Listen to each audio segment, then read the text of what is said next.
gâtul și picioarele, nu? Și mă bagi în comă și la reanimală și da, treaba prinde și... Gata, gata, gata. Bătaia vreau să fie filmată și televizată, nu? Deci că 24 parșă, da, mă? Da, gata. Așa o să. Să mor tu cu... O să ai viteza luminii, nu? Ana Gherburai. Ana Gherburai. Acum să te ții, nu? Că o să avem... Mamă. Mi-e frică, ușor, Andrei. Da, mă, ușor, gata. Nu iau mâna de pe tine, că nu-mi dai un pumn în ochi, să-mi umfli ochii, nu? Să-mi fac sarmale, nu? Da, mă? Da, mă. Bine, mă. Frumos să... Mamă, Andrei, să mor tu. Ia, uite-ți în față. Mamă, ușor, Andrei! Ușor, Andrei, că mi-e frică, ușor, așa, Andrei, ușor. Ușor, da, Andrei, te rog eu din crimă. Gata, Andrei, gata. Că bate inima tare și pulsul ușor. Ușor, Andrei, așa, ușor. Ușor, da, Andrei, ușor, că nu vreau să fac infart. Să-mi pierd cunoștința, Doamne ferește. Ușor, da, Andrei, ușor, Andrei, ușor, că mi-e frică. Aoleu! Ușor, zi, Doamne ferește, pe ce faci, îmi dai panică. Ana Gherburai.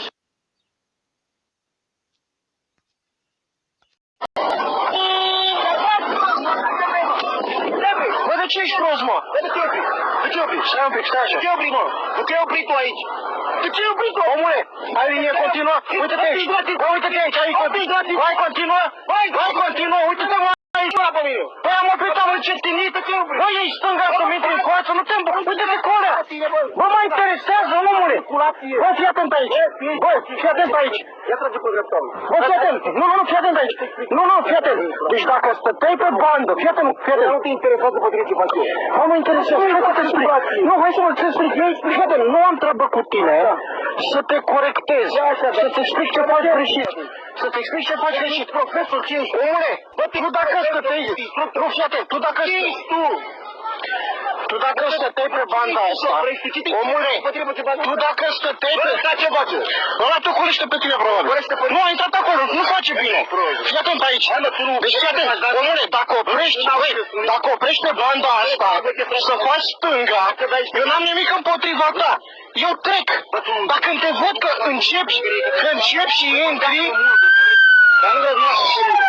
Omule, când îmi intri în față câte un pic, oprești, frate, oprești, frate! Tu cu motorul ai luat aminte de bandă, omule, dacă stăteai aici, n-aveam toată banda, aveam jumătate din bandă.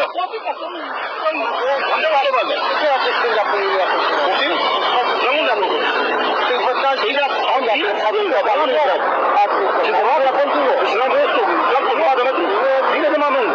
Am onoarea să vă salut. Veneam pe dreapta și treceam de sus, stătea aici. Haideți să mergem pe magie, să mergem pe...